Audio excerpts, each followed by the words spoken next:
If I might touch him, if I might embrace him once. Oh, good citizens, if you would have so much compassion for us. There was but a jailer left, along with 2 of the 4 men who had taken him last night, and Barsad. The people had all poured out to the show in the streets. Barsad proposed to the rest. Let her embrace him then, it is but a moment.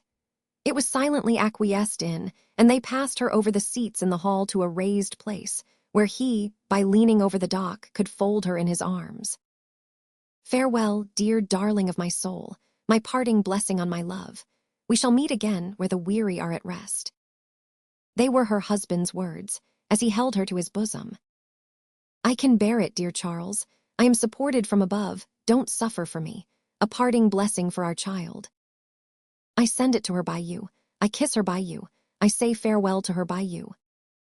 My husband, no, a moment. He was tearing himself apart from her. We shall not be separated long. I feel that this will break my heart by and by, but I will do my duty while I can, and when I leave her, God will raise up friends for her, as he did for me. Her father had followed her, and would have fallen on his knees to both of them, but that Darnay put out a hand and seized him, crying, No, no, what have you done that you should kneel to us? We know now what a struggle you made of old. We know now what you underwent when you suspected my descent, and when you knew it. We know now the natural antipathy you strove against and conquered for her dear sake. We thank you with all our hearts and all our love and duty. Heaven be with you. Her father's only answer was to draw his hands through his white hair and wring them with a shriek of anguish. It could not be otherwise, said the prisoner. All things have worked together as they have fallen out. It was the always vain endeavor to discharge my poor mother's trust that first brought my fatal presence near you. Good could never come of such evil. A happier end was not in nature to so unhappy a beginning. Be comforted and forgive me. Heaven bless you. As he was drawn away, his wife released him and stood looking after him with her hands touching one another in the attitude of prayer, and with a radiant look upon her face, in which there was even a comforting smile. As he went out at the prisoner's door, she turned, laid her head lovingly on her father's breast, tried to speak to him, and fell at his feet. 686M. Original. Then, issuing from the obscure corner from which he had never moved, Sidney Carton came and took her up. Only her father and Mr. Lorry were with her. His arm trembled as it raised her and supported her head. Yet there was an air about him that was not all of pity, that had a flush of pride in it. Shall I take her to a coach? I shall never feel her weight. He carried her lightly to the door and laid her tenderly down in a coach. Her father and their old friend got into it, and he took his seat beside the driver. When they arrived at the gateway where he had paused in the dark not many hours before, to picture to himself on which of the rough stones of the street her feet had trodden, he lifted her again and carried her up the staircase to their rooms. There, he laid her down on a couch, where her child and Miss Pross wept over her. Don't recall her to herself, he said softly to the latter. She is better so. Don't revive her to consciousness while she only faints. Oh, Carton, Carton, dear Carton, cried little Lucie, springing up and throwing her arms passionately round him in a burst of grief. Now that you have come, I think you will do something to help Mamma, something to save Papa. Oh, look at her, dear Carton. Can you, of all the people who love her, bear to see her so? He bent over the child and laid her blooming cheek against his face. He put her gently from him and looked at her unconscious mother. Before I go, he said and paused, I may kiss her. It was remembered afterwards that when he bent down and touched her face with his lips, he murmured some words. The child, who was nearest to him, told them afterwards, and told her grandchildren when she was a handsome old lady, that she heard him say, "A life you love." When he had gone out into the next room, he turned suddenly on Mr. Lorry and her father, who were following, and said to the latter, "You had great influence but yesterday, Dr. Manette. Let it at least be tried. These judges and all the men in power are very friendly to you and very recognizant of your services, are they not? Nothing connected with Charles was concealed from me. I had the strongest assurances that I should save him, and I did." He returned the answer in great trouble and very slowly. "Try them again. The hours between this and tomorrow afternoon are few and short. but try." "I intend to try. I will not rest a moment." "That's well. I have known such energy as yours do great things before now, though never," he added, with a smile and a sigh together, "such great things as this. But try. Of little worth as life is when we misuse it, it is worth that effort. It would cost nothing to lay down if it were not."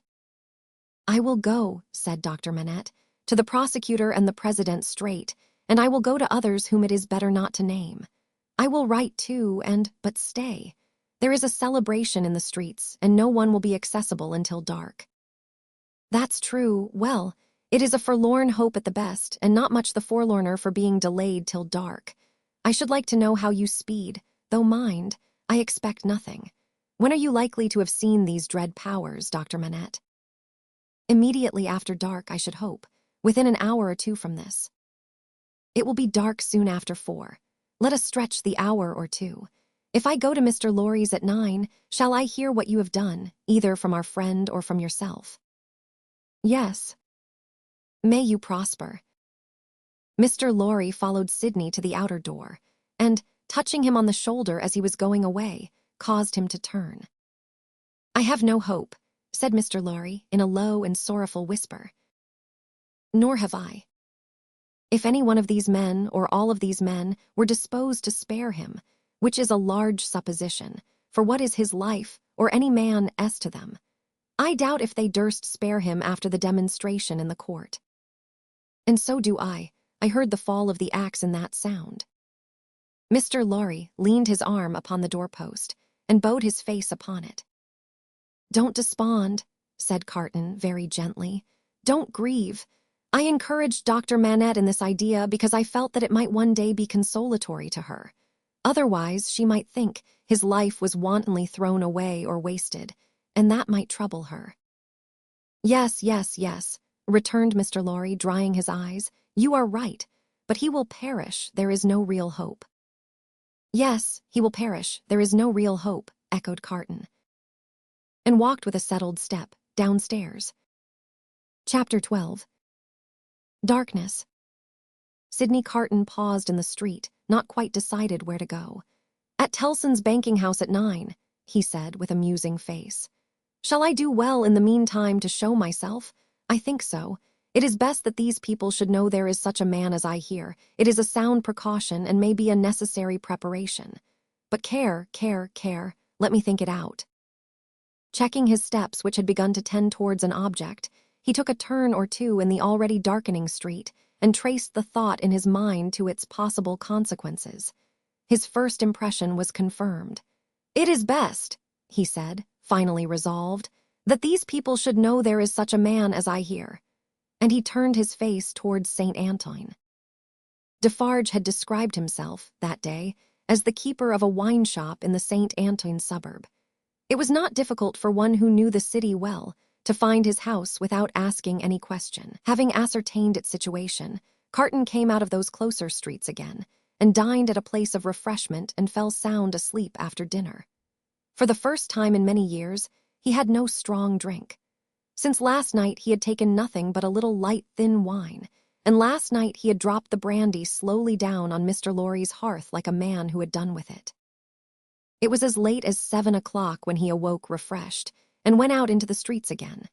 As he passed along towards St. Antoine, he stopped at a shop window where there was a mirror, and slightly altered the disordered arrangement of his loose cravat and his coat collar and his wild hair. This done, he went on direct to Defarge's and went in. There happened to be no customer in the shop but Jacques III, of the restless fingers and the croaking voice. This man, whom he had seen upon the jury, stood drinking at the little counter, in conversation with the Defarges, man and wife. The Vengeance assisted in the conversation, like a regular member of the establishment. As Carton walked in, took his seat and asked, in very indifferent French, for a small measure of wine, Madame Defarge cast a careless glance at him, and then a keener, and then a keener, and then advanced to him herself, and asked him what it was he had ordered. He repeated what he had already said. "English?" asked Madame Defarge, inquisitively raising her dark eyebrows. After looking at her, as if the sound of even a single French word were slow to express itself to him. He answered, in his former strong foreign accent, "Yes, madame, yes, I am English." Madame Defarge returned to her counter to get the wine, and as he took up a Jacobin journal and feigned to pore over it, puzzling out its meaning, he heard her say, "I swear to you, like Evrémonde." Defarge brought him the wine, and gave him good evening. "How?" "Good evening." "Oh, good evening, citizen," filling his glass. "Ah, and good wine, I drink to the Republic." Defarge went back to the counter and said, "Certainly, a little like." Madame sternly retorted, "I tell you a good deal like." Jacques III pacifically remarked, "He is so much in your mind, see you, madame." The amiable Vengeance added with a laugh, "Yes, my faith, and you are looking forward with so much pleasure to seeing him once more tomorrow." Carton followed the lines and words of his paper, with a slow forefinger, and with a studious and absorbed face. They were all leaning their arms on the counter close together, speaking low.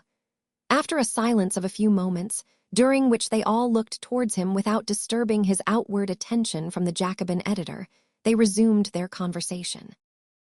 "It is true what Madame says," observed Jacques III. "Why stop? There is great force in that. Why stop?"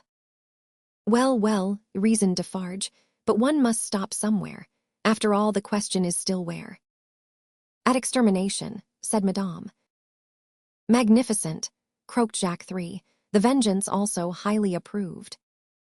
"Extermination is good doctrine, my wife," said Defarge, rather troubled. "In general, I say nothing against it. But this doctor has suffered much. You have seen him today. You have observed his face when the paper was read." "I have observed his face," repeated Madame, contemptuously and angrily. "Yes, I have observed his face. I have observed his face to be not the face of a true friend of the Republic. Let him take care of his face." "And you have observed, my wife," said Defarge in a deprecatory manner, "the anguish of his daughter, which must be a dreadful anguish to him." "I have observed his daughter," repeated Madame. "Yes, I have observed his daughter more times than one. I have observed her today, and I have observed her other days. I have observed her in the court, and I have observed her in the street by the prison. Let me but lift my finger." She seemed to raise it, the listener's eyes were always on his paper, and to let it fall with a rattle on the ledge before her, as if the axe had dropped. "The citizeness is superb," croaked the juryman. "She is an angel," said the Vengeance, and embraced her. "As to thee," pursued Madame implacably, addressing her husband, "if it depended on thee, which happily it does not, thou wouldst rescue this man even now." "No," protested Defarge, "not if to lift this glass would do it, but I would leave the matter there. I say, stop there." "See you then, Jacques," said Madame Defarge wrathfully, "and see you too, my little Vengeance, see you both. Listen. For other crimes as tyrants and oppressors, I have this race a long time on my register, doomed to destruction and extermination. Ask my husband, is that so?" "It is so," assented Defarge without being asked. "In the beginning of the great days, when the Bastille falls, he finds this paper of today, and he brings it home, and in the middle of the night when this place is clear and shut, we read it, here on this spot, by the light of this lamp. Ask him, is that so?" "It is so," assented Defarge. "That night, I tell him, when the paper is read through, and the lamp is burnt out, and the day is gleaming in above those shutters and between those iron bars, that I have now a secret to communicate. Ask him, is that so?" "It is so," assented Defarge again. "I communicate to him that secret.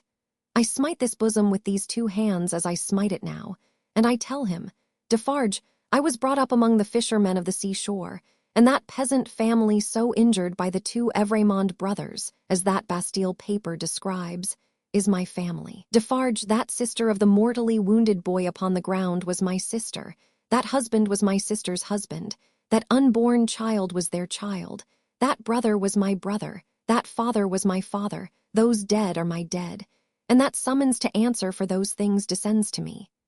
Ask him, is that so?" "It is so," assented Defarge once more. "Then tell wind and fire where to stop," returned Madame, "but don't tell me." Both her hearers derived a horrible enjoyment from the deadly nature of her wrath. The listener could feel how white she was, without seeing her, and both highly commended it. Defarge, a weak minority, interposed a few words for the memory of the compassionate wife of the Marquis, but only elicited from his own wife a repetition of her last reply. "Tell the wind and the fire where to stop, not me." Customers entered, and the group was broken up. The English customer paid for what he had, perplexedly counted his change, and asked, as a stranger, to be directed towards the National Palace. Madame Defarge took him to the door and put her arm on his, in pointing out the road. The English customer was not without his reflections then, that it might be a good deed to seize that arm, lift it, and strike under it sharp and deep.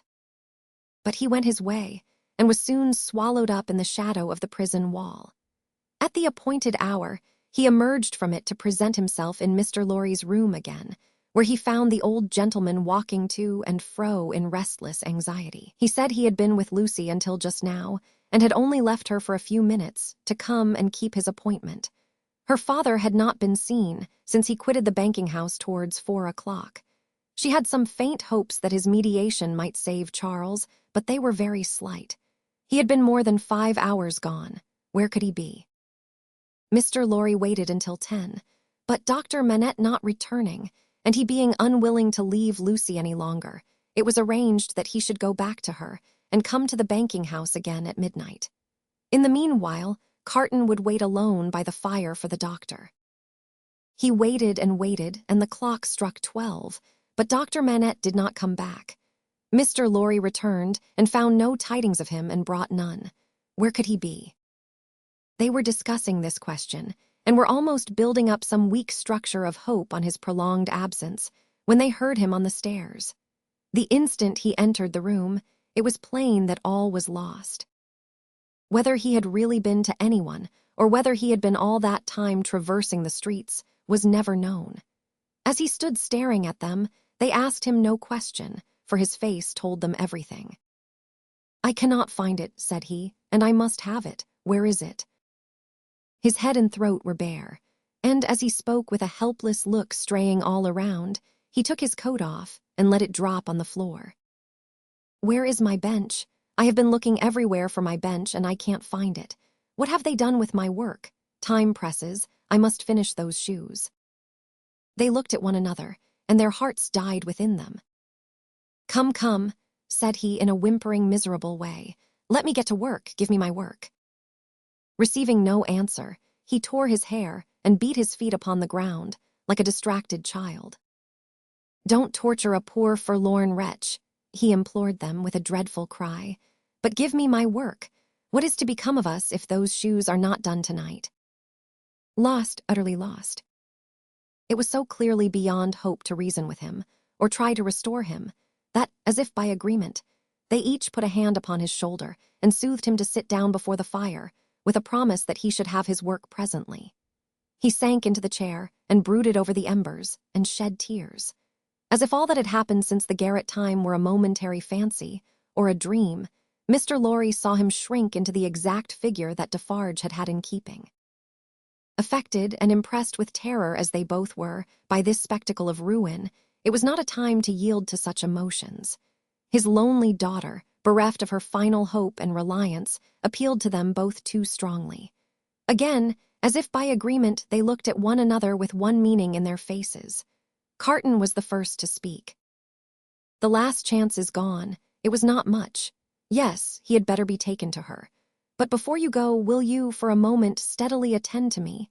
Don't ask me why I make the stipulations I am going to make, and exact the promise I am going to exact. I have a reason, a good one."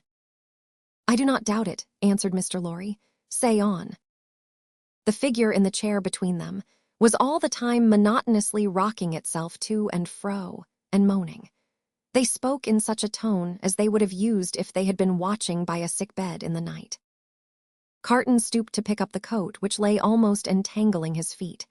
As he did so, a small case in which the doctor was accustomed to carry the lists of his day's duties fell lightly on the floor. Carton took it up, and there was a folded paper in it.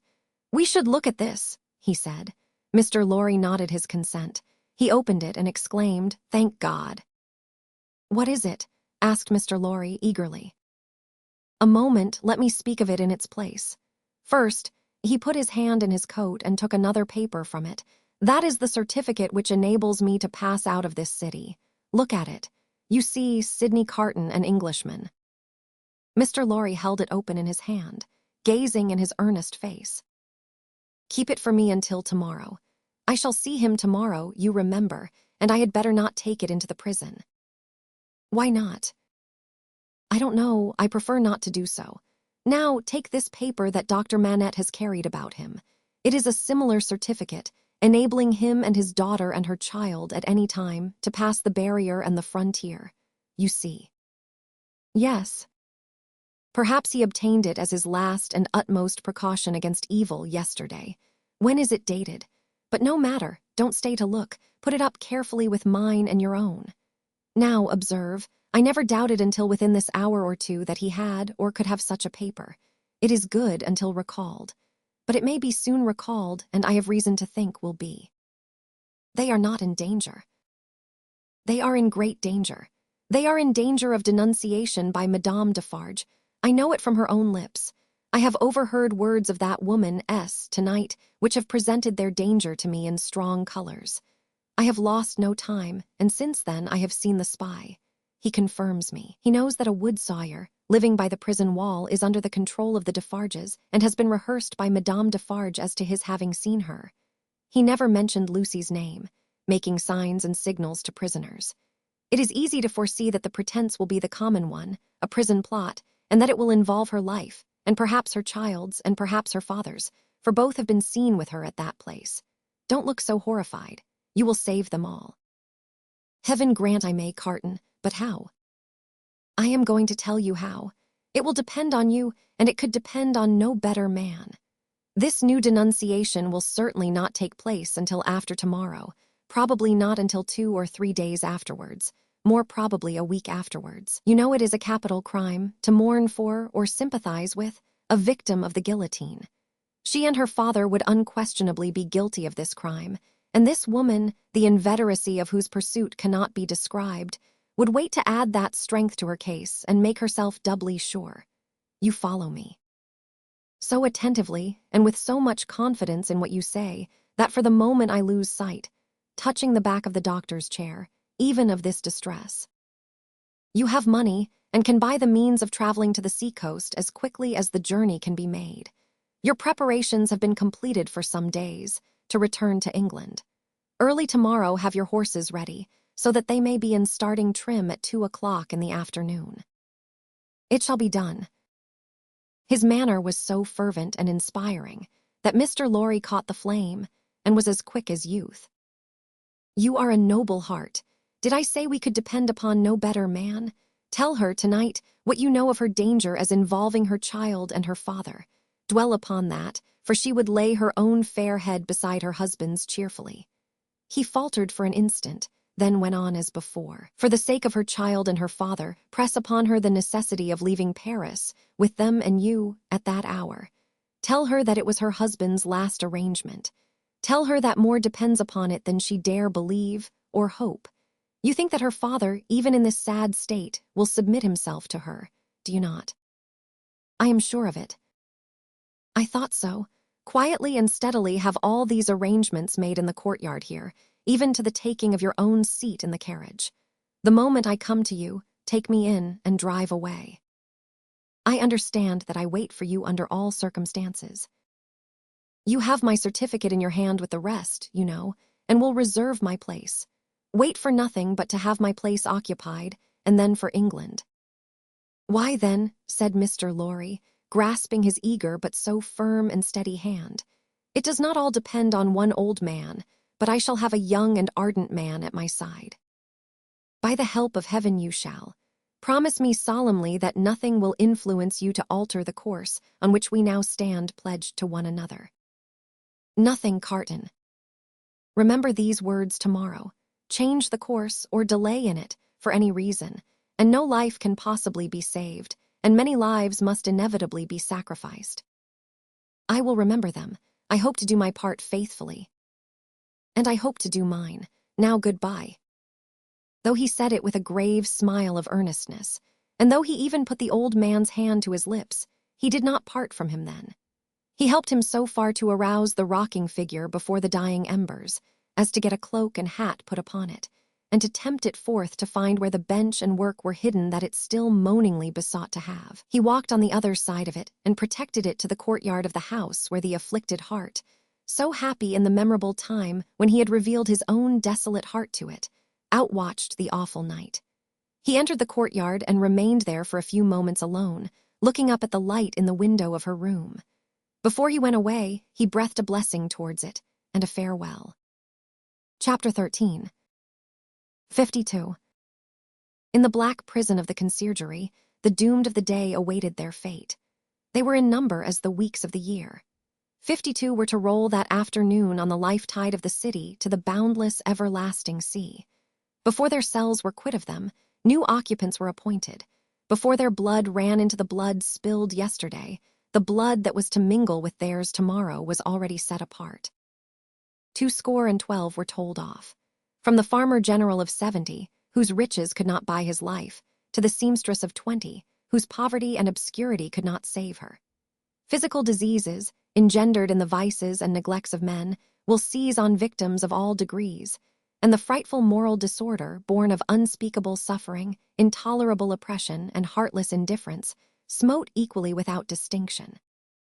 Charles Darnay, alone in a cell, had sustained himself with no flattering delusion since he came to it from the tribunal. In every line of the narrative he had heard his condemnation. He had fully comprehended that no personal influence could possibly save him, that he was virtually sentenced by the millions, and that units could avail him nothing. Nevertheless, it was not easy, with the face of his beloved wife fresh before him, to compose his mind to what it must bear. His hold on life was strong, and it was very, very hard to loosen. By gradual efforts and degrees unclosed a little here, it clenched the tighter there.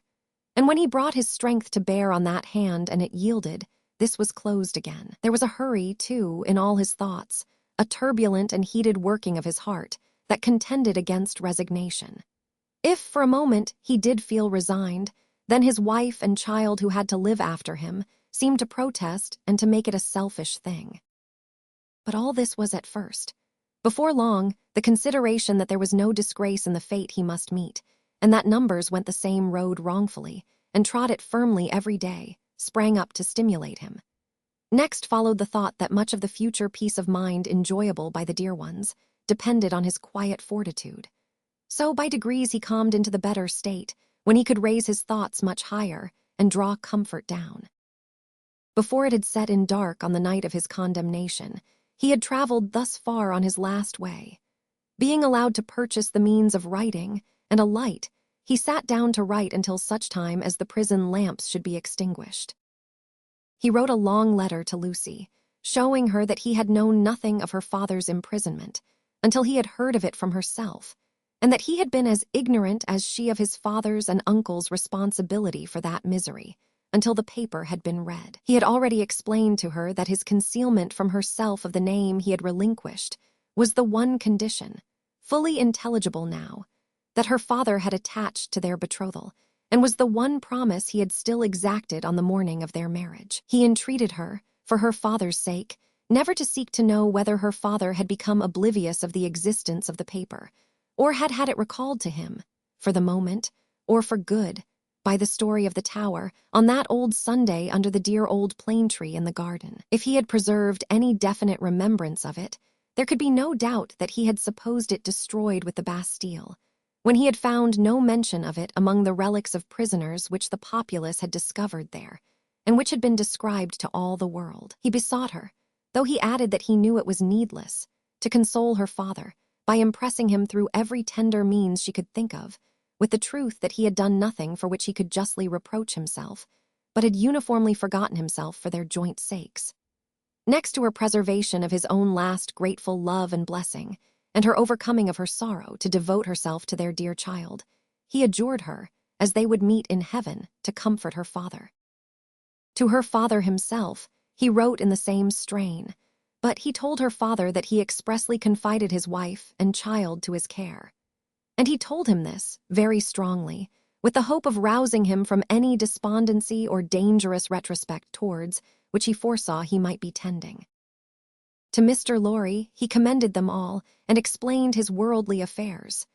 That done, with many added sentences of grateful friendship and warm attachment, all was done. He never thought of Carton. His mind was so full of the others that he never once thought of him. He had time to finish these letters before the lights were put out. When he lay down on his straw bed, he thought he had done with this world. But it beckoned him back in his sleep and showed itself in shining forms. Free and happy, back in the old house in Soho, though it had nothing in it like the real house, unaccountably released and light of heart, he was with Lucie again, and she told him it was all a dream and he had never gone away. A pause of forgetfulness, and then he had even suffered and had come back to her, dead and at peace, and yet there was no difference in him. Another pause of oblivion, and he awoke in the somber morning, unconscious where he was or what had happened, until it flashed upon his mind. This is the day of my death. Thus had he come through the hours, to the day when the 52 heads were to fall. And now, while he was composed and hoped that he could meet the end with quiet heroism, a new action began in his waking thoughts, which was very difficult to master. He had never seen the instrument that was to terminate his life. How high it was from the ground, how many steps it had, where he would be stood, how he would be touched, whether the touching hands would be dyed red, which way his face would be turned, whether he would be the first or might be the last. These and many similar questions, in no wise directed by his will, obtruded themselves over and over again, countless times. Neither were they connected with fear. He was conscious of no fear. Rather, they originated in a strange, besetting desire to know what to do when the time came, a desire gigantically disproportionate to the few swift moments to which it referred, a wondering that was more like the wondering of some other spirit within his than his own. The hours went on as he walked to and fro, and the clock struck the numbers he would never hear again. 9 gone forever, 10 gone forever, 11 gone forever, 12 coming on to pass away. After a hard contest with that eccentric action of thought which had last perplexed him, he had got the better of it. He walked up and down, softly repeating their names to himself. The worst of the strife was over. He could walk up and down, free from distracting fancies, praying for himself and for them. 12 gone forever. He had been apprised that the final hour was 3, and he knew he would be summoned some time earlier, inasmuch as the tumbrils jolted heavily and slowly through the streets. Therefore, he resolved to keep 2 before his mind, as the hour, and so to strengthen himself in the interval that he might be able, after that time, to strengthen others. Walking regularly to and fro with his arms folded on his breast, a very different man from the prisoner who had walked to and fro at La Force, he heard one struck away from him, without surprise. The hour had measured like most other hours. Devoutly thankful to heaven for his recovered self-possession, he thought, "There is but another now," and turned to walk again. Footsteps in the stone passage outside the door. He stopped. The key was put in the lock and turned. Before the door was opened, or as it opened, a man said in a low voice in English, "He has never seen me here. I have kept out of his way. Go you in alone, I wait near. Lose no time." The door was quickly opened and closed, and there stood before him face to face, quiet, intent upon him, with the light of a smile on his features and a cautionary finger on his lip, Sidney Carton. There was something so bright and remarkable in his look that, for the first moment, the prisoner misdoubted him to be an apparition of his own imagining. But he spoke, and it was his voice. He took the prisoner's hand, and it was his real grasp. "Of all the people upon earth, you least expected to see me," he said. "I could not believe it to be you. I can scarcely believe it now. You are not." The apprehension came suddenly into his mind. "A prisoner." "No, I am accidentally possessed of a power over one of the keepers here, and in virtue of it I stand before you. I come from her, your wife, dear Darnay." The prisoner wrung his hand. "I bring you a request from her." "What is it?" "A most earnest, pressing, and emphatic entreaty, addressed to you in the most pathetic tones of the voice so dear to you, that you well remember." The prisoner turned his face partly aside. "You have no time to ask me why I bring it, or what it means. I have no time to tell you. You must comply with it. Take off those boots you wear and draw on these of mine." There was a chair against the wall of the cell, behind the prisoner. Carton, pressing forward, had already, with the speed of lightning, got him down into it and stood over him, barefoot. "Draw on these boots of mine. Put your hands to them, put your will to them. Quick." "Carton, there is no escaping from this place. It never can be done. You will only die with me. It is madness." "It would be madness if I asked you to escape. But do I? When I ask you to pass out at that door, tell me it is madness and remain here. Change that cravat for this of mine, that coat for this of mine. While you do it, let me take this ribbon from your hair and shake out your hair like this of mine." With wonderful quickness, and with a strength both of will and action that appeared quite supernatural, he forced all these changes upon him. The prisoner was like a young child in his hands.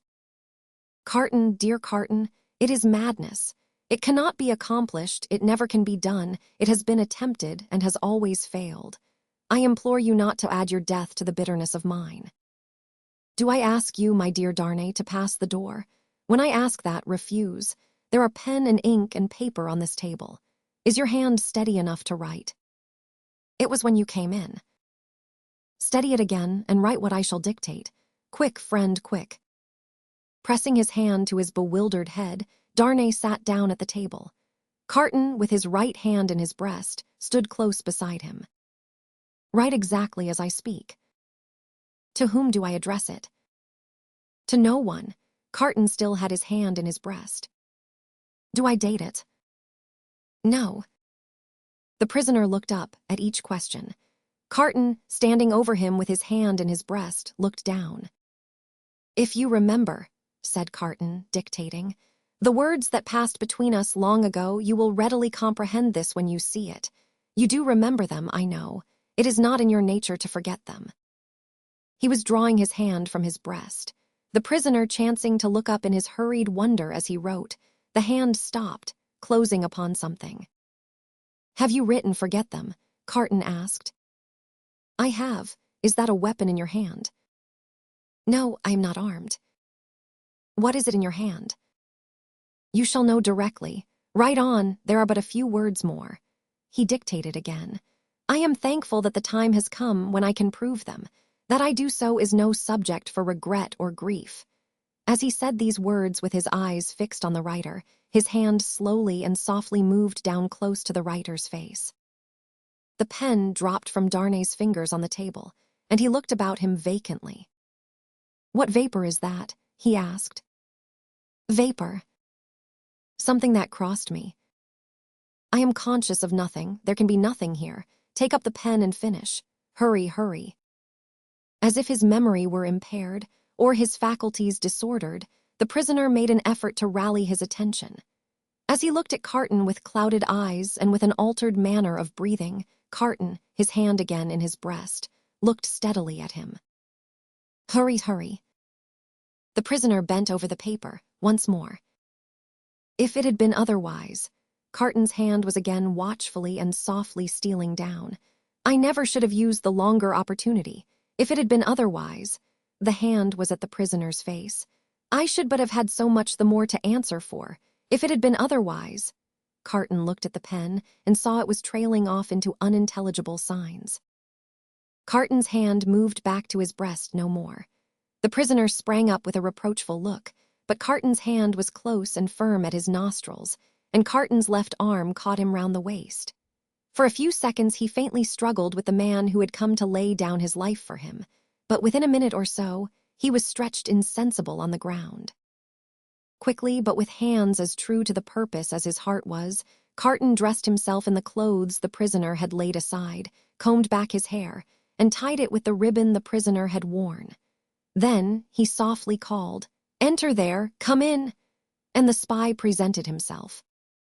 "You see," said Carton, looking up, as he kneeled on one knee beside the insensible figure, putting the paper in the breast, "is your hazard very great?" "Mr. Carton," the spy answered with a timid snap of his fingers, "my hazard is not that, in the thick of business here, if you are true to the whole of your bargain." "Don't fear me, I will be true to the death." You must be, Mr. Carton, if the tale of 52 is to be right. Being made right by you in that dress, I shall have no fear. Have no fear. I shall soon be out of the way of harming you, and the rest will soon be far from here, please God. Now get assistance and take me to the coach. You, said the spy nervously. Him, man, with whom I have exchanged.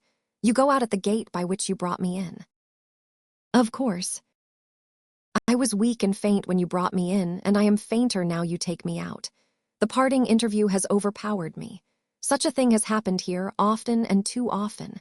Your life is in your own hands. Quick, call assistance. You swear not to betray me, said the trembling spy as he paused for a last moment. Man, returned Carton, stamping his foot. Have I sworn by no solemn vow already to go through with this, that you waste the precious moments now? Take him yourself to the courtyard you know of, place him yourself in the carriage, show him yourself to Mr. Lorry, tell him yourself to give him no restorative but air, and to remember my words of last night and his promise of last night and drive away. The spy withdrew, and Carton seated himself at the table, resting his forehead on his hands. The spy returned immediately with 2 men. How then, said one of them, contemplating the fallen figure, so afflicted to find that his friend has drawn a prize in the lottery of Saint Guillotine. A good patriot, said the other, could hardly have been more afflicted if the aristocrat had drawn a blank. They raised the unconscious figure, placed it on a litter they had brought to the door, and bent to carry it away. The time is short, Evrémonde, said the spy in a warning voice. I know it well, answered Carton. Be careful of my friend, I entreat you, and leave me. Come then, my children, said Barsad. Lift him and come away. The door closed, and Carton was left alone. Straining his powers of listening to the utmost, he listened for any sound that might denote suspicion or alarm. There was none. Keys turned, doors clashed, footsteps passed along distant passages. No cry was raised or hurry made that seemed unusual. Breathing more freely in a little while, he sat down at the table and listened again until the clock struck 2. Sounds that he was not afraid of, for he divined their meaning, then began to be audible. Several doors were opened in succession, and finally his own. A jailer with a list in his hand looked in, merely saying, "Follow me, Evrémonde," and he followed into a large dark room at a distance. It was a dark winter day, and what with the shadows within and what with the shadows without, he could but dimly discern the others who were brought there to have their arms bound. Some were standing, some seated. Some were lamenting and in restless motion, but these were few. The great majority were silent and still, looking fixedly at the ground. As he stood by the wall in a dim corner, while some of the 52 were brought in after him, one man stopped in passing to embrace him as having a knowledge of him. It thrilled him with a great dread of discovery, but the man went on. A very few moments after that, a young woman with a slight girlish form, a sweet spare face in which there was no vestige of color, and large, widely opened, patient eyes, rose from the seat where he had observed her sitting and came to speak to him. "Citizen Evrémonde," she said, touching him with her cold hand, "I am a poor little seamstress who was with you in La Force." He murmured for answer, "True, I forget what you were accused of." "Plots, though the just heaven knows that I am innocent of any. Is it likely? Who would think of plotting with a poor little weak creature like me?"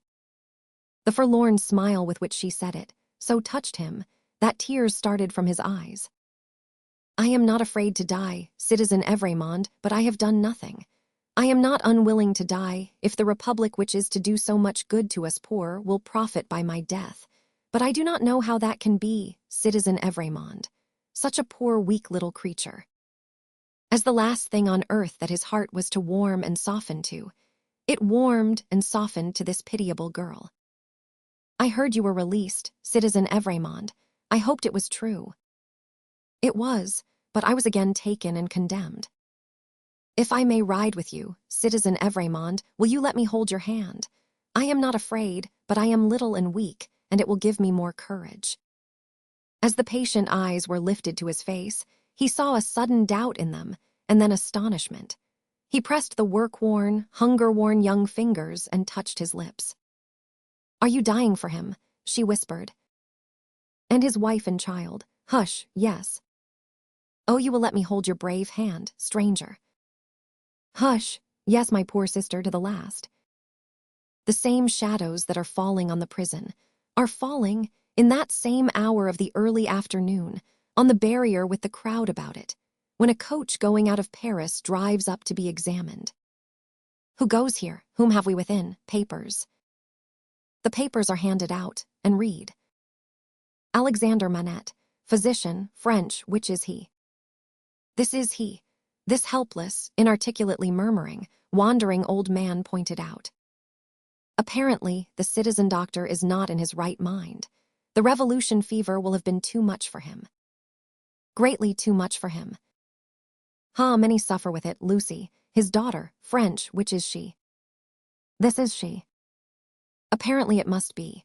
Lucie, the wife of Evrémonde, is it not? It is. Evrémonde has an assignation elsewhere. Lucie, her child. English, this is she. She and no other. Kiss me, child of Evrémonde. Now thou hast kissed a good Republican, something new in thy family, remember it. Sidney Carton, advocate, English, which is he? He lies here, in this corner of the carriage. He, too, is pointed out. Apparently the English advocate is in a swoon. It is hoped he will recover in the fresher air. It is represented that he is not in strong health, and has separated sadly from a friend who is under the displeasure of the Republic. Is that all? It is not a great deal that. Many are under the displeasure of the Republic and must look out at the little window. Jarvis Lorry, banker, English, which is he? I am he, necessarily being the last. It is Jarvis Lorry who has replied to all the previous questions. It is Jarvis Lorry who has alighted and stands with his hand on the coach door, replying to a group of officials. They leisurely walk round the carriage and leisurely mount the box, to look at what little luggage it carries on the roof. The country people hanging about press nearer to the coach doors and greedily stare in. A little child, carried by its mother, has its short arm held out for it, that it may touch the wife of an aristocrat who has gone to the guillotine. Behold your papers, Jarvis Lorry, countersigned. One can depart, citizen. One can depart. Forward, my postilions, a good journey. I salute you, citizens, and the first danger past.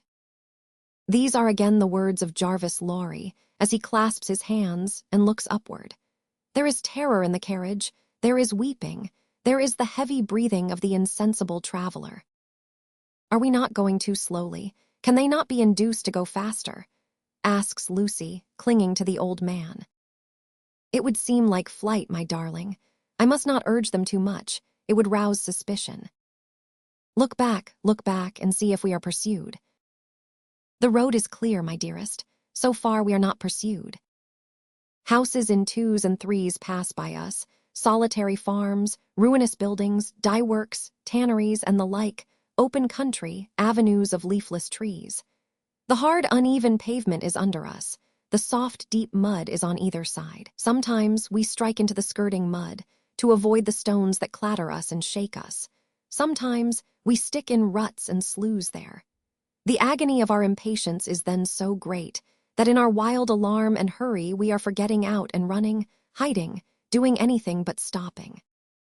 Out of the open country, in again among ruinous buildings, solitary farms, dye works, tanneries, and the like, cottages in twos and threes, avenues of leafless trees. Have these men deceived us and taken us back by another road? Is not this the same place twice over? Thank heaven, no, a village. Look back, and see if we are pursued. Hush, the posting house. Leisurely, our 4 horses are taken out. Leisurely, the coach stands in the little street, bereft of horses, and with no likelihood upon it of ever moving again. Leisurely, the new horses come into visible existence, one by one. Leisurely, the new postilions follow, sucking and plaiting the lashes of their whips. Leisurely, the old postilions count their money, make wrong additions, and arrive at dissatisfied results. All the time, our overfraught hearts are beating at a rate that would far outstrip the fastest gallop of the fastest horses ever foaled. At length the new postilions are in their saddles, and the old are left behind. We are through the village, up the hill, and down the hill, and on the low watery grounds. Suddenly, the postilions exchange speech with animated gesticulation, and the horses are pulled up, almost on their haunches. We are pursued. Ho, within the carriage there, speak then.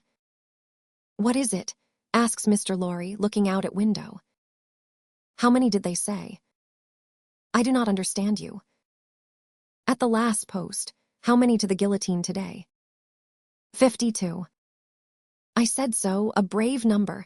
My fellow citizen here would have it 42. 10 more heads are worth having. The guillotine goes handsomely. I love it. High forward. Whoop. The night comes on dark. He moves more. He is beginning to revive and to speak intelligibly. He thinks they are still together. He asks him by his name what he has in his hand. Oh, pity us, kind heaven, and help us. Look out, and see if we are pursued. The wind is rushing after us, and the clouds are flying after us, and the moon is plunging after us, and the whole wild night is in pursuit of us. But so far, we are pursued by nothing else. Chapter 14. The knitting done. In that same juncture of time, when the 52 awaited their fate, Madame Defarge held darkly ominous counsel with the Vengeance and Jacques III of the revolutionary jury. Not in the wine shop did Madame Defarge confer with these ministers, but in the shed of the wood sawyer, erst a mender of roads. The sawyer himself did not participate in the conference, but abided at a little distance, like an outer satellite who was not to speak until required, or to offer an opinion until invited. But our Defarge, said Jacques III, is undoubtedly a good Republican, eh? There is no better, the voluble Vengeance protested in her shrill notes, in France. Peace, little Vengeance, said Madame Defarge, laying her hand with a slight frown on her lieutenant's lips. Hear me speak. My husband, fellow citizen, is a good Republican and a bold man. He has deserved well of the Republic and possesses its confidence. But my husband has his weaknesses, and he is so weak as to relent towards this doctor. It is a great pity, croaked Jacques III, dubiously shaking his head with his cruel fingers at his hungry mouth. It is not quite like a good citizen. It is a thing to regret. See you, said Madame. I care nothing for this doctor. He may wear his head or lose it, for any interest I have in him. It is all one to me. But the Evremond people are to be exterminated, and the wife and child must follow the husband and father. She has a fine head for it, croaked Jacques III. I have seen blue eyes and golden hair there, and they looked charming when Samson held them up. Ogre that he was, he spoke like an epicure. Madame Defarge cast down her eyes and reflected a little. The child also, observed Jacques III with a meditative enjoyment of his words, has golden hair and blue eyes, and we seldom have a child there. It is a pretty sight. In a word, said Madame Defarge, coming out of her short abstraction, I cannot trust my husband in this matter. Not only do I feel, since last night, that I dare not confide to him the details of my projects, but also I feel that if I delay, there is danger of his giving warning, and then they might escape. That must never be, croaked Jacques III. No one must escape. We have not half enough as it is. We ought to have 6 score a day. In a word, Madame Defarge went on, my husband has not my reason for pursuing this family to annihilation, and I have not his reason for regarding this doctor with any sensibility. I must act for myself, therefore. Come hither, little citizen. The wood sawyer, who held her in the respect, and himself in the submission, of mortal fear, advanced with his hand to his red cap. Touching those signals, little citizen, said Madame Defarge sternly, that she made to the prisoners, you are ready to bear witness to them this very day. Aye, why not? Cried the sawyer. Every day, in all weathers from 2 to 4, always signaling, sometimes with the little one, sometimes without. I know what I know. I have seen with my eyes. He made all manner of gestures while he spoke, as if in incidental imitation of some few of the great diversity of signals that he had never seen. Clearly plots, said Jacques III, transparently. There is no doubt of the jury, inquired Madame Defarge, letting her eyes turn to him with a gloomy smile. Rely upon the patriotic jury, dear citizeness. I answer for my fellow jurymen.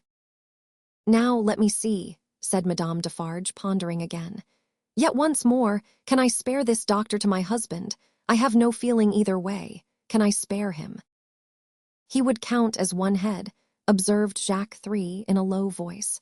We really have not heads enough. It would be a pity, I think. He was signaling with her when I saw her, argued Madame Defarge. I cannot speak of one without the other, and I must not be silent and trust the case wholly to him, this little citizen here, for I am not a bad witness. The Vengeance and Jacques III vied with each other in their fervent protestations that she was the most admirable and marvelous of witnesses. The little citizen, not to be outdone, declared her to be a celestial witness. He must take his chance, said Madame Defarge. No, I cannot spare him. You are engaged at 3 o'clock. You are going to see the batch of today executed. You. The question was addressed to the wood sawyer, who hurriedly replied in the affirmative, seizing the occasion to add that he was the most ardent of Republicans, and that he would be in effect the most desolate of Republicans, if anything prevented him from enjoying the pleasure of smoking his afternoon pipe in the contemplation of the droll national barber. He was so very demonstrative herein that he might have been suspected, perhaps was, by the dark eyes that looked contemptuously at him out of Madame Defarge's head, of having his small individual fears for his own personal safety, every hour in the day. I, said Madame, am equally engaged at the same place. After it is over, say at 8 tonight, come you to me in St. Antoine, and we will give information against these people at my section. The wood sawyer said he would be proud and flattered to attend the citizeness. The citizeness, looking at him, he became embarrassed, evaded her glance as a small dog would have done, retreated among his wood, and hid his confusion over the handle of his saw. Madame Defarge beckoned the juryman and the Vengeance a little nearer to the door, and there expounded her further views to them thus. She will now be at home, awaiting the moment of his death. She will be mourning and grieving. She will be in a state of mind to impeach the justice of the Republic. She will be full of sympathy with its enemies. I will go to her. What an admirable woman, what an adorable woman, exclaimed Jacques III rapturously. Ah, my cherished, cried the Vengeance and embraced her. Take you my knitting, said Madame Defarge, placing it in her lieutenant's hands, and have it ready for me in my usual seat. Keep me my usual chair. Go you there straight, for there will probably be a greater concourse than usual today. I willingly obey the orders of my chief, said the Vengeance with alacrity and kissing her cheek. You will not be late. I shall be there before the commencement, and before the tumbrils arrive. Be sure you are there, my soul, said the Vengeance, calling after her, for she had already turned into the street before the tumbrils arrive. Madame Defarge slightly waved her hand, to imply that she heard, and might be relied upon to arrive in good time, and so went through the mud and round the corner of the prison wall. The Vengeance and the juryman, looking after her as she walked away, were highly appreciative of her fine figure and her superb moral endowments. There were many women at that time, upon whom the time laid a dreadfully disfiguring hand, but there was not one among them more to be dreaded than this ruthless woman, now taking her way along the streets, of a strong and fearless character, of shrewd sense and readiness, of great determination, of that kind of beauty which not only seems to impart to its possessor firmness and animosity, but to strike into others an instinctive recognition of those qualities. The troubled time would have heaved her up under any circumstances, but imbued from her childhood with a brooding sense of wrong and an inveterate hatred of a class, opportunity had developed her into a tigress. She was absolutely without pity. If she had ever had the virtue in her, it had quite gone out of her.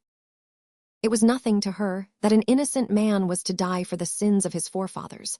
She saw not him, but them. It was nothing to her that his wife was to be made a widow and his daughter an orphan. That was insufficient punishment, because they were her natural enemies and her prey, and as such had no right to live. To appeal to her was made hopeless by her having no sense of pity, even for herself.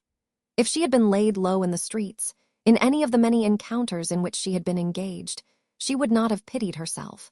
Nor, if she had been ordered to the axe tomorrow, would she have gone to it with any softer feeling than a fierce desire to change places with the man who sent her there. Such a heart Madame Defarge carried under her rough robe. Carelessly worn, it was a becoming robe enough, in a certain weird way, and her dark hair looked rich under her coarse red cap. Lying hidden in her bosom was a loaded pistol. Lying hidden at her waist was a sharpened dagger. Thus accoutred, and walking with the confident tread of such a character, and with the supple freedom of a woman who had habitually walked in her girlhood, barefoot and bare-legged, on the brown sea-sand, Madame Defarge took her way along the streets. Now, when the journey of the traveling coach, at that very moment waiting for the completion of its load, had been planned out last night, the difficulty of taking Miss Pross in it had much engaged Mr. Lorry's attention. It was not merely desirable to avoid overloading the coach, but it was of the highest importance that the time occupied in examining it and its passengers should be reduced to the utmost, since their escape might depend on the saving of only a few seconds here and there. Finally, he had proposed, after anxious consideration, that Miss Pross and Jerry, who were at liberty to leave the city, should leave it at 3 o'clock in the lightest-wheeled conveyance known to that period. Unencumbered with luggage, they would soon overtake the coach, and, passing it and preceding it on the road, would order its horses in advance, and greatly facilitate its progress during the precious hours of the night, when delay was the most to be dreaded. Seeing in this arrangement the hope of rendering real service in that pressing emergency, Miss Pross hailed it with joy. She and Jerry had beheld the coach start, had known who it was that Solomon brought, had passed some 10 minutes in tortures of suspense, and were now concluding their arrangements to follow the coach, even as Madame Defarge, taking her way through the streets, now drew nearer and nearer to the else deserted lodging in which they held their consultation. "Now what do you think, Mr. Cruncher?" said Miss Pross, whose agitation was so great that she could hardly speak, or stand, or move, or live. "What do you think of our not starting from this courtyard? Another carriage having already gone from here today, it might awaken suspicion." "My opinion, miss," returned Mr. Cruncher, "is as you're right. Likewise what I'll stand by you, right or wrong." "I am so distracted with fear and hope for our precious creatures," said Miss Pross, wildly crying, "that I am incapable of forming any plan. Are you capable of forming any plan, my dear good Mr. Cruncher?" "Respectin' a future spear o' life, miss," returned Mr. Cruncher. "I hope so. Respectin' any present use o' this here blessed old head o' mine, I think not.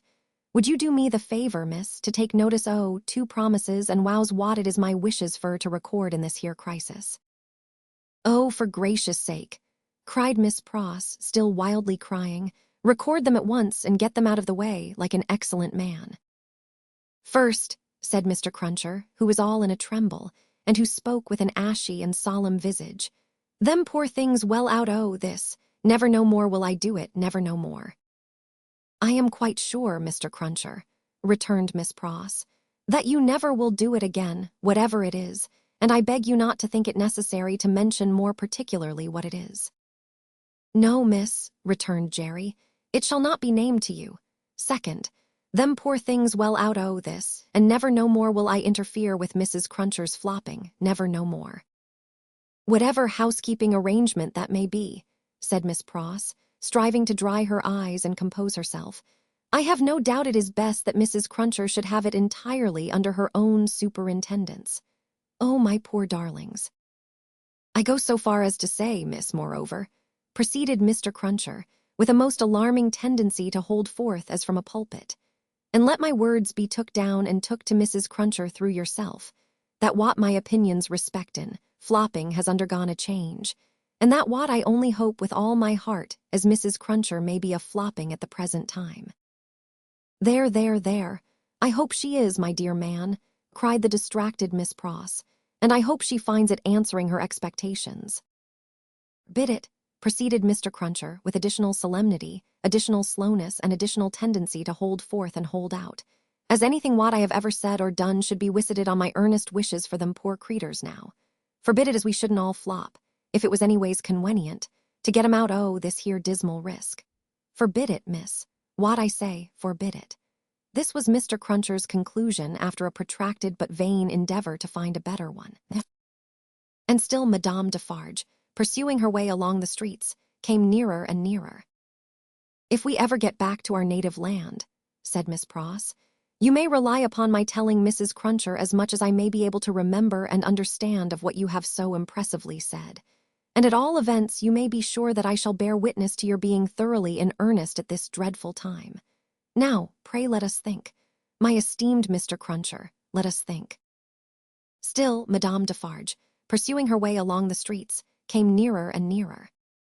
"If you were to go before," said Miss Pross, "and stop the vehicle and horses from coming here, and were to wait somewhere for me, wouldn't that be best?" Mr. Cruncher thought it might be best. "Where could you wait for me?" asked Miss Pross. Mr. Cruncher was so bewildered that he could think of no locality but Temple Bar. Alas! Temple Bar was hundreds of miles away, and Madame Defarge was drawing very near indeed. "By the cathedral door," said Miss Pross. "Would it be much out of the way to take me in, near the great cathedral door between the two towers?" "No, miss," answered Mr. Cruncher. "Then, like the best of men," said Miss Pross, "go to the posting-house straight and make that change." "I am doubtful," said Mr. Cruncher, hesitating and shaking his head. "About leaving of you, you see, we don't know what may happen." "Heaven knows we don't," returned Miss Pross, "but have no fear for me. Take me in at the cathedral at 3 o'clock or as near it as you can, and I am sure it will be better than our going from here. I feel certain of it. There, bless you, Mr. Cruncher, think not of me, but of the lives that may depend on both of us." This exordium, and Miss Pross's two hands in quite agonized entreaty clasping his, decided Mr. Cruncher. With an encouraging nod or two, he immediately went out to alter the arrangements, and left her by herself to follow as she had proposed. The having originated a precaution which was already in course of execution was a great relief to Miss Pross. The necessity of composing her appearance so that it should attract no special notice in the streets was another relief. She looked at her watch, and it was 20 minutes past 2. She had no time to lose, but must get ready at once. Afraid, in her extreme perturbation, of the loneliness of the deserted rooms, and of half-imagined faces peeping from behind every open door in them, Miss Pross got a basin of cold water and began laving her eyes, which were swollen and red. Haunted by her feverish apprehensions, she could not bear to have her sight obscured for a minute at a time by the dripping water, but constantly paused and looked round to see that there was no one watching her. In one of those pauses she recoiled and cried out, for she saw a figure standing in the room. The basin fell to the ground broken, and the water flowed to the feet of Madame Defarge. By strange, stern ways, and through much staining blood, those feet had come to meet that water. Madame Defarge looked coldly at her and said, "The wife of Evrémonde, where is she?" It flashed upon Miss Pross's mind that the doors were all standing open and would suggest the flight. Her first act was to shut them. There were 4 in the room, and she shut them all. She then placed herself before the door of the chamber which Lucie had occupied. Madame Defarge's dark eyes followed her through this rapid movement, and rested on her when it was finished. Miss Pross had nothing beautiful about her. Years had not tamed the wildness or softened the grimness of her appearance. But she too was a determined woman in her different way, and she measured Madame Defarge with her eyes, every inch. "You might, from your appearance, be the wife of Lucifer," said Miss Pross, in her breathing. "Nevertheless, you shall not get the better of me. I am an Englishwoman." Madame Defarge looked at her scornfully, but still with something of Miss Pross's own perception that they two were at bay. She saw a tight, hard, wiry woman before her, as Mr. Lorry had seen in the same figure a woman with a strong hand, in the years gone by. She knew full well that Miss Pross was the family's devoted friend. Miss Pross knew full well that Madame Defarge was the family's malevolent enemy. "On my way yonder," said Madame Defarge, with a slight movement of her hand towards the fatal spot, "where they reserve my chair and my knitting for me, I am come to make my compliments to her in passing. I wish to see her." "I know that your intentions are evil," said Miss Pross, "and you may depend upon it I'll hold my own against them." Each spoke in her own language. Neither understood the other's words. Both were very watchful, and intent to deduce from look and manner what the unintelligible words meant. "It will do her no good to keep herself concealed from me at this moment," said Madame Defarge. "Good patriots will know what that means. Let me see her. Go tell her that I wish to see her. Do you hear?" "If those eyes of yours were bed winches," returned Miss Pross, "and I was an English four-poster, they shouldn't loose a splinter of me. No, you wicked foreign woman, I am your match." Madame Defarge was not likely to follow these idiomatic remarks in detail, but she so far understood them as to perceive that she was set at naught. "Woman imbecile and pig-like," said Madame Defarge, frowning. "I take no answer from you. I demand to see her. Either tell her that I demand to see her, or stand out of the way of the door and let me go to her." This, with an angry explanatory wave of her right arm. "I little thought," said Miss Pross, "that I should ever want to understand your nonsensical language, but I would give all I have, except the clothes I wear, to know whether you suspect the truth or any part of it." Neither of them for a single moment released the other's eyes. Madame Defarge had not moved from the spot where she stood when Miss Pross first became aware of her, but she now advanced one step. "I am a Briton," said Miss Pross. "I am desperate. I don't care an English tuppence for myself. I know that the longer I keep you here, the greater hope there is for my ladybird. I'll not leave a handful of that dark hair upon your head if you lay a finger on me." Thus Miss Pross, with a shake of her head and a flash of her eyes between every rapid sentence, and every rapid sentence a whole breath. Thus Miss Pross, who had never struck a blow in her life.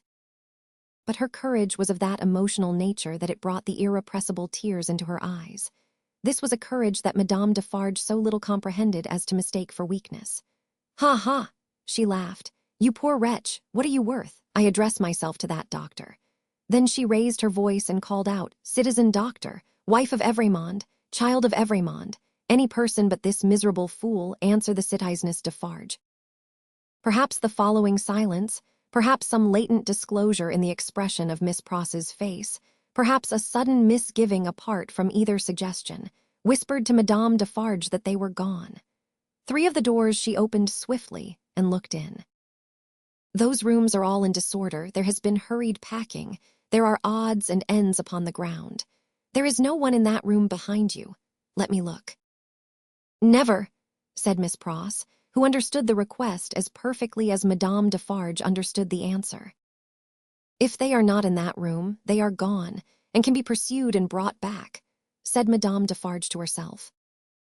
"As long as you don't know whether they are in that room or not, you are uncertain what to do," said Miss Pross to herself. "And you shall not know that, if I can prevent your knowing it, and know that, or not know that, you shall not leave here while I can hold you. I have been in the streets from the first. Nothing has stopped me. I will tear you to pieces, but I will have you from that door," said Madame Defarge. "We are alone at the top of a high house in a solitary courtyard. We are not likely to be heard, and I pray for bodily strength to keep you here, while every minute you are here is worth 100,000 guineas to my darling," said Miss Pross. Madame Defarge made at the door. Miss Pross, on the instinct of the moment, seized her round the waist in both her arms and held her tight. It was in vain for Madame Defarge to struggle and to strike. Miss Pross, with the vigorous tenacity of love, always so much stronger than hate, clasped her tight, and even lifted her from the floor in the struggle that they had. The 2 hands of Madame Defarge buffeted and tore her face, but Miss Pross, with her head down, held her round the waist, and clung to her with more than the hold of a drowning woman.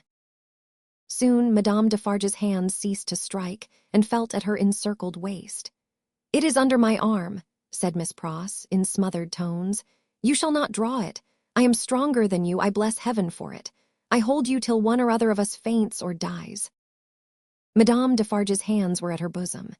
Miss Pross looked up, saw what it was, struck at it, struck out a flash and a crash, and stood alone, blinded with smoke. All this was in a second.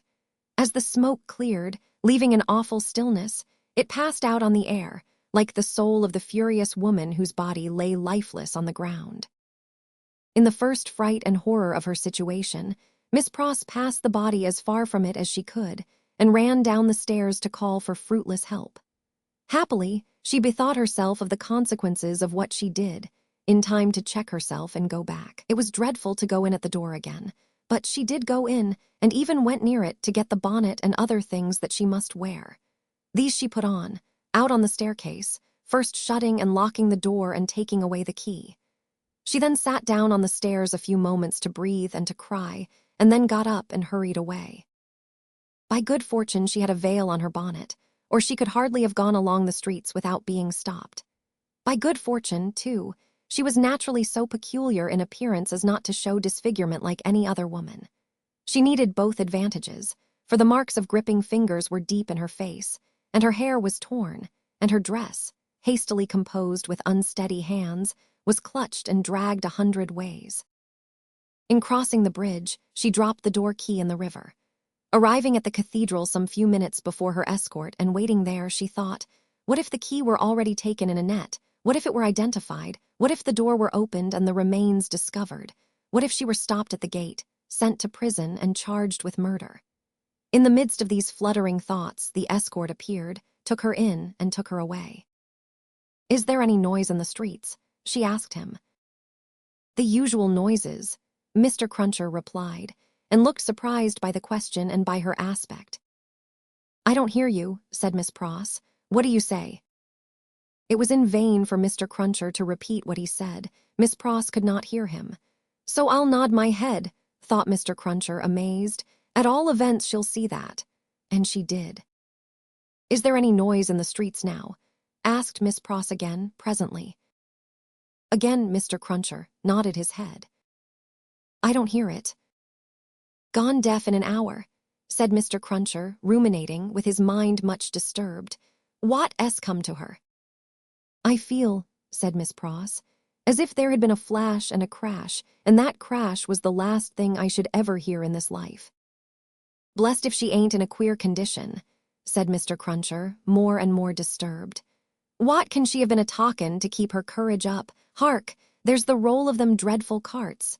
You can hear that, miss?" "I can hear," said Miss Pross, seeing that he spoke to her, "nothing.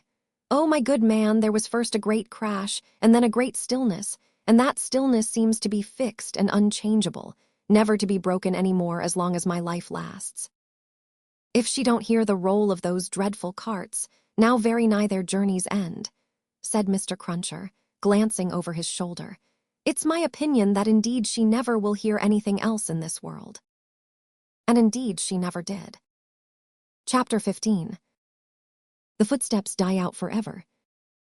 Along the Paris streets, the death carts rumble, hollow and harsh. 6 tumbrils carry the day's wine to la guillotine. All the devouring and insatiate monsters imagined since imagination could record itself are fused in the one realization, guillotine. And yet there is not in France, with its rich variety of soil and climate, a blade, a leaf, a root, a sprig, a peppercorn, which will grow to maturity under conditions more certain than those that have produced this horror. Crush humanity out of shape once more, under similar hammers, and it will twist itself into the same tortured forms. Sow the same seed of rapacious license and oppression over again, and it will surely yield the same fruit according to its kind. 6 tumbrils roll along the streets. Change these back again to what they were, thou powerful enchanter, time, and they shall be seen to be the carriages of absolute monarchs, the equipages of feudal nobles, the toilettes of flaring Jezebels, the churches that are not my father's house but dens of thieves, the huts of millions of starving peasants. No, the great magician who majestically works out the appointed order of the Creator never reverses his transformations. If thou be changed into this shape by the will of God, say the seers to the enchanted in the wise Arabian stories, then remain so. But if thou wear this form through mere passing conjuration, then resume thy former aspect. Changeless and hopeless, the tumbrils roll along. As the somber wheels of the 6 carts go round, they seem to plow up a long, crooked furrow among the populace in the streets. Ridges of faces are thrown to this side and to that, and the plows go steadily onward. So used are the regular inhabitants of the houses to the spectacle, that in many windows there are no people, and in some the occupation of the hands is not so much as suspended, while the eyes survey the faces and the tumbrils. Here and there, the inmate has visitors to see the sight. Then he points his finger, with something of the complacency of a curator or authorized exponent, to this cart and to this, and seems to tell who sat here yesterday and who there the day before. Of the riders in the tumbrils, some observe these things and all things on their last roadside with an impassive stare. Others, with a lingering interest in the ways of life and men. Some, seated with drooping heads, are sunk in silent despair. Again, there are some so heedful of their looks that they cast upon the multitude such glances as they have seen in theaters and in pictures. Several close their eyes and think, or try to get their straying thoughts together. Only one, and he a miserable creature of a crazed aspect, is so shattered and made drunk by horror that he sings and tries to dance. Not one of the whole number appeals by look or gesture to the pity of the people. There is a guard of sundry horsemen riding abreast of the tumbrils, and faces are often turned up to some of them, and they are asked some question. It would seem to be always the same question, for it is always followed by a press of people towards the third cart. The horsemen abreast of that cart frequently point out one man in it with their swords. The leading curiosity is to know which is he. He stands at the back of the tumbril with his head bent down to converse with a mere girl who sits on the side of the cart and holds his hand. He has no curiosity or care for the scene about him and always speaks to the girl. Here and there in the long street of St. Honor, cries are raised against him. If they move him at all, it is only to a quiet smile as he shakes his hair a little more loosely about his face. He cannot easily touch his face, his arms being bound. On the steps of a church, awaiting the coming up of the tumbrils, stands the spy and prison sheep. He looks into the first of them, not there. He looks into the second, not there. He already asks himself, has he sacrificed me? When his face clears as he looks into the third. Which is Evrémonde? Says a man behind him. That, at the back there. With his hand in the girl's. Yes. The man cries, down Evrémonde. To the guillotine all aristocrats, down Evrémonde. Hush, hush, the spy entreats him timidly. And why not, citizen? He is going to pay the forfeit. It will be paid in 5 minutes more. Let him be at peace. But the man continuing to exclaim, down Evrémonde. The face of Evrémonde is for a moment turned towards him. Evrémonde then sees the spy and looks attentively at him and goes his way. The clocks are on the stroke of 3, and the furrow plowed among the populace is turning round, to come on into the place of execution and end. The ridges thrown to this side and to that now crumble in and close behind the last plow as it passes on, for all are following to the guillotine. In front of it, seated in chairs, as in a garden of public diversion, are a number of women busily knitting. On one of the foremost chairs stands the Vengeance, looking about for her friend. Thérèse, she cries in her shrill tones. Who has seen her, Thérèse Defarge? She never missed before, says a knitting woman of the sisterhood. No, nor will she miss now, cries the Vengeance petulantly. Thérèse.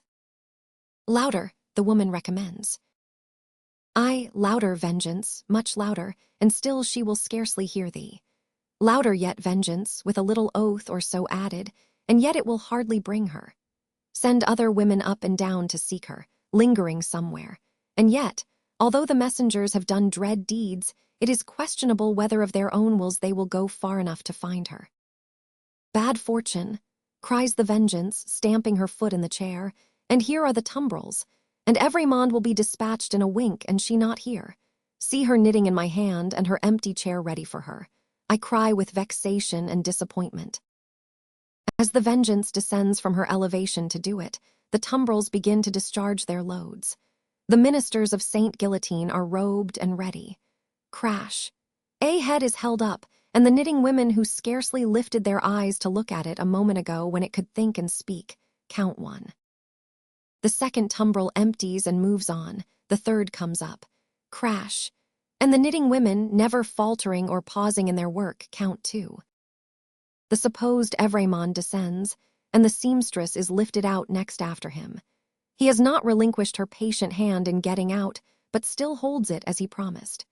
He gently places her with her back to the crashing engine that constantly whirs up and falls, and she looks into his face and thanks him. But for you, dear stranger, I should not be so composed, for I am naturally a poor little thing, faint of heart, nor should I have been able to raise my thoughts to him who was put to death, that we might have hope and comfort here today. I think you were sent to me by heaven." "Or you to me," says Sidney Carton. "Keep your eyes upon me, dear child, and mind no other object." "I mind nothing while I hold your hand. I shall mind nothing when I let it go, if they are rapid." "They will be rapid, fear not." The two stand in the fast-thinning throng of victims, but they speak as if they were alone. Eye to eye, voice to voice, hand to hand, heart to heart, these two children of the universal mother, else so wide apart and differing, have come together on the dark highway, to repair home together, and to rest in her bosom. Brave and generous friend, will you let me ask you one last question? I am very ignorant, and it troubles me, just a little. Tell me what it is. I have a cousin, an only relative and an orphan like myself, whom I love very dearly. She is 5 years younger than I, and she lives in a farmer's house in the South Country. Poverty parted us, and she knows nothing of my fate, for I cannot write, and if I could, how should I tell her? It is better as it is. Yes, better as it is. What I have been thinking as we came along, and what I am still thinking now, as I look into your kind, strong face which gives me so much support, is this. If the Republic really does good to the poor, and they come to be less hungry, and in all ways to suffer less, she may live a long time. She may even live to be old. What then, my gentle sister? Do you think the uncomplaining eyes in which there is so much endurance fill with tears, and the lips part a little more and tremble, that it will seem long to me, while I wait for her in the better land where I trust both you and I will be mercifully sheltered? It cannot be, my child. There is no time there and no trouble there. You comfort me so much, I am so ignorant. Am I to kiss you now? Is the moment come? Yes. She kisses his lips, he kisses hers, they solemnly bless each other. The spare hand does not tremble as he releases it. Nothing worse than a sweet, bright constancy is in the patient face. She goes next before him, is gone. The knitting women count 22. I am the resurrection and the life, saith the Lord. He that believeth in me, though he were dead, yet shall he live, and whosoever liveth and believeth in me shall never die. The murmuring of many voices, the upturning of many faces, the pressing on of many footsteps in the outskirts of the crowd, so that it swells forward in a mass, like one great heave of water, all flashes away. 23. They said of him, about the city that night, that it was the peacefulest man's face ever beheld there. Many added that he looked sublime and prophetic. One of the most remarkable sufferers by the same axe, a woman, had asked at the foot of the same scaffold, not long before, to be allowed to write down the thoughts that were inspiring her. If he had given any utterance to his, and they were prophetic, they would have been these. I see Barsad and Clyde Defarge, the vengeance, the juryman, the judge, long ranks of the new oppressors who have risen on the destruction of the old, perishing by this retributive instrument, before it shall cease out of its present use. I see a beautiful city and a brilliant people rising from this abyss, and in their struggles to be truly free, in their triumphs and defeats, through long years to come, I see the evil of this time and of the previous time of which this is the natural birth, gradually making expiation for itself and wearing out. I see the lives for which I lay down my life, peaceful, useful, prosperous, and happy in that England which I shall see no more. I see her with a child upon her bosom who bears my name. I see her father aged and bent, but otherwise restored and faithful to all men in his healing office, and at peace. I see the good old man, so long their friend, in 10 years' time enriching them with all he has, and passing tranquilly to his reward. I see that I hold a sanctuary in their hearts, and in the hearts of their descendants, generations hence. I see her, an old woman, weeping for me on the anniversary of this day. I see her and her husband, their course done, lying side by side in their last earthly bed, and I know that each was not more honored and held sacred in the other's soul than I was in the souls of both. I see that child who lay upon her bosom and who bore my name, a man winning his way up in that path of life which once was mine. I see him winning it so well that my name is made illustrious there by the light of his. I see the blots I threw upon it, faded away. I see him, foremost of just judges and honored men, bringing a boy of my name, with a forehead that I know and golden hair, to this place, then fair to look upon, with not a trace of this day's disfigurement, and I hear him tell the child my story, with a tender and a faltering voice. It is a far, far better thing that I do than I have ever done. It is a far, far better rest that I go to than I have ever known.